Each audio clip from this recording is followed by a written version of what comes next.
How do you make the right decisions for your business? Welcome back. Today is another episode on my journey to $1 million. It's been a month since I started documenting this journey, and I have been implementing strategies, and I want to document it and see the results. I turned 44 last month, and I have this goal since last year, but I have not been focusing on it, to be honest. And after my birthday, I said, let me document my strategies, let me document the changes I'm making for the business, and let me share it with you, especially those who are on the journey to scaling up their businesses, or those who are starting up a business and want to grow their business to a 7-figure business. How do you make the right decisions for business? First of all, there's a disclaimer, I'm not an expert on this. I don't have a finance background. So when I started the business, I've been doing things on my own.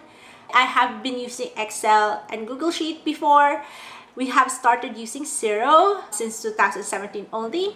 Some of the data also I have not been tracking before 2017, even though I started our business way back in 2009. We have everything in notes, like I have things handwritten, but I have not seriously looked at the numbers, looked at their expenses. I have an incomplete list of earnings, income, expenses from 2014 when I went full-time on this business. We could have made better business decisions, better strategies if we carefully study the numbers. So today, I'll be sharing with you the data that I look at daily, weekly, and monthly that help me pivot, change strategies, or continue what's working and discontinue what's not working. I'm going to give you 3 reasons first why it's important for you to learn these numbers and for you to look at them regularly. The first one is, for you to make better business decisions, you should know your data. You're the best person who knows your business like the palm of your hand. You should know your numbers, and you should know how your business is performing. How did we do last month compared to the same month last year? That's why I noticed that our business was going on a downward trend, especially last year. It started in September. We had a bit of a struggle last year, and I thought everything was okay. When you have changes in the business, the effect of it doesn't happen immediately. The results of your changes doesn't happen in an instant. A little bit of a backstory. Last year, March, my assistant of 5 years has left the company, and at the same time, my aunt who was helping me at home also retired. And at the same time, I said yes to a role that I should have said no that time, so I could have focused on the business, especially when those personal things are happening also at the background. I knew the summer months were coming. I knew the business was going to be slow. But came September, October, when our business is supposed to pick up because it's the event season. That's when events come back. I noticed there was a downward trend, and October was the weakest October compared to the last 6 years. And it was a snowball effect. November was slow, December was slow. And this is the time I already realized that something happened. Like I said, if there's some changes in your business, the results doesn't immediately show. It will show 3 to 6 months after. So if you're also making a marketing effort right now, don't expect instant results. Wait 3 to 6 months for you to see the results of that change in your strategy. Number 2 reason why you should look at your numbers is so you can identify problems early. Okay, I don't try to blame people because it's my fault. It's very important for you to obsess on your numbers. You should have a rhythm of checking these numbers so you can identify problems early. If I was looking at those numbers, I could have identified early that we were losing revenue, we were losing clients, and we were getting less and less inquiries. And I could have reacted early. The third reason why you should obsess with your numbers and look at them regularly is so you can see the progress over time. When you see progress, and when you track your progress, it will help you get motivated. When I saw the numbers going down, it was a bit demotivating. I was actually demotivated because I was so disappointed with myself. Everyone else, after COVID, everyone's business was going up and ours is going down. So that was my reaction when I saw the numbers going down. So what are the numbers that I look at daily, weekly, and monthly? One of the daily numbers that I try to look at is cash flow. You have to check your balance. Even you can use your phone. A lot of banks have phone apps, so you can quickly check your bank balances on your phone. My admin assistant, she gives me a report of how much cash came in. She tracks those numbers for me, and I get those reports daily. It's very important for you to know how much cash is coming in and how much cash is going out. This is called cash flow. Another thing that I look at daily, that I get a report from, is our sales, daily sales.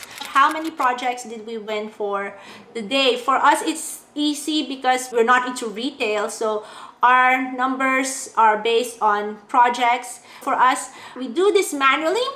We have not reached that level of getting a dashboard to generate these reports for us. We just still do it manually on Google Sheets. This gets updated daily. One thing that I also look at daily, it's very easy for me to look at, is my website traffic. Some of you don't look at this daily, but for me, I try to look at this daily because one time I saw that there were very few visitors on our website.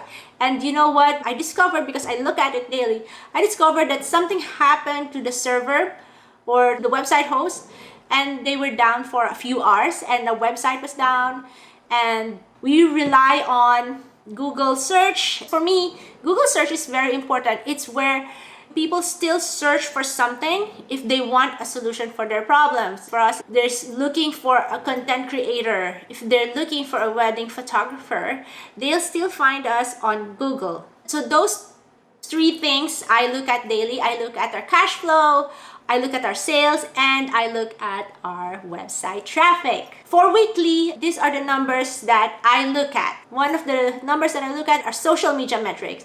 It's good to have a good presence on social media, and I believe that in marketing you should have an omni-channel approach.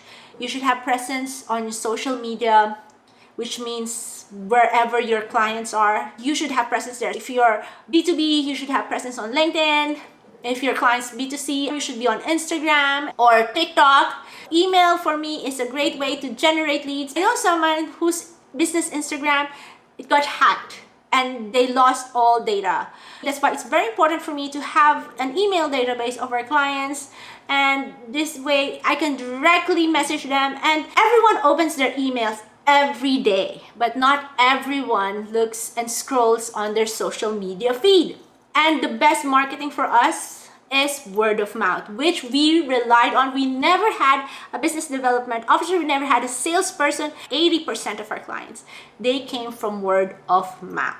So that's why it's email for us is very important, because it's a way to connect and reconnect with current and past clients. Weekly, I try to look at number one, our sales revenue. So how much we did this week compared to last week. I try to compare this week by week, this week compared to last year, the same time, and study what happened and what trends and changes I should look out for. Another thing to look at every week is your profit. We are a service-based company, so what I try to look at is the performance of the team and how much time they spent on every project. For us, it's variable because every project that we close has a variable expense, and each project for us, the profit is different. Another thing that I look at weekly is conversions. So how many inquiries do we get in a week? Then I can see if it's directly relational. How much traffic did we get on the website, or how much engagement did we get on social media?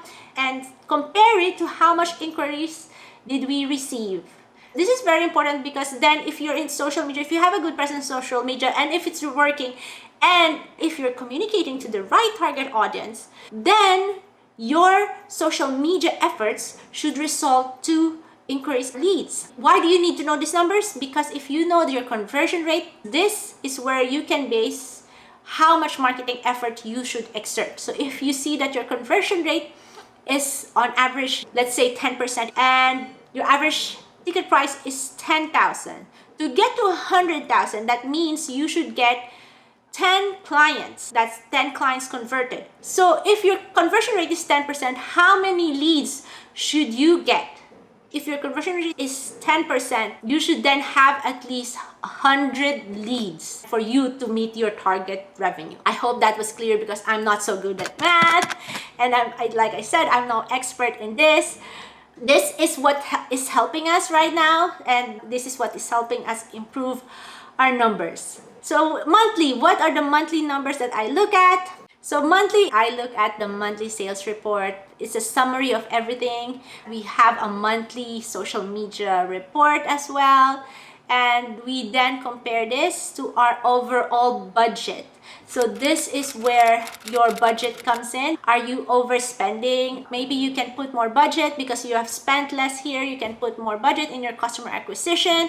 For us, like I have specific equipment budget, I have training budgets, I have software, and I have utilities. So you can also then see if your utilities like your phone bills, your electricity bills, are they still on track or there's a sudden spike, and how you can save on this expenses. Another thing that I look at monthly is our list of customers, which are new customers and which are returning customers. This is called the churn rate. How many customers are leaving? How many customers are coming back? For us, it's more of looking at every customer and then getting their feedback. This is something that we look at that we were not looking at before. This is a change in our company that we're trying to do, is get customer feedback, talk to every customer, build that personal connection, because for us, that's our core value. We want to build personal relationships with our customers. I hope you found value in this video, and I hope if you're a business owner, you're going to obsess with your numbers too, and you found it useful to your business looking at and studying those numbers. And if you have a number that you're looking at, that would help me also improve our business strategies, improve how we make business decisions. Please do share it on the comment below. I would appreciate that. And I hope to see you on the next episode. Have a blessed week.